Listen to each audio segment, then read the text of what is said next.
රට හිටපු බාප්පා හිච්චලාගේ ගෙදර ඇවිල්ලා. අයියාගේ කම්මැලිකම යන මට ටීවී එක හරි දාලා දෙන්න තිබුණා. කොහෙද මේ පොරිසාදේ පයින් ගහලා එක කඩලා දැම්මනේ. කිසි දෙයක් පරිස්සම් කරගන්න දෙයයි.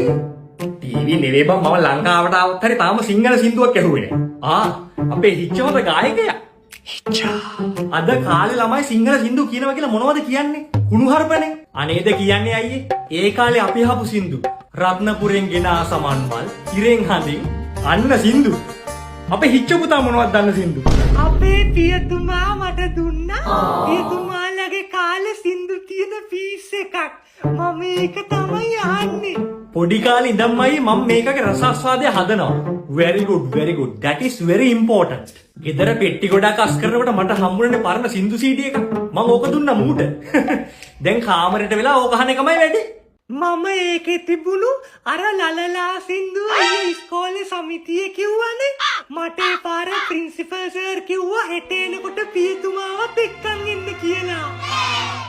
ලලලා අප්පට සිරියකෝ සමස්ත ලංකාවේ වන්නත් දන්නේ නැහැ. මේ ටීවී එක හෙල්ල තියෙන වෙලාවේ බාප්පට තහින් කියපන්කෝ සින්දුව.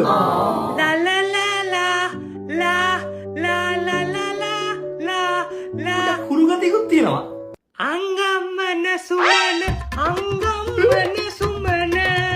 මොකද අපෝ සමිතිය කිව්වේ?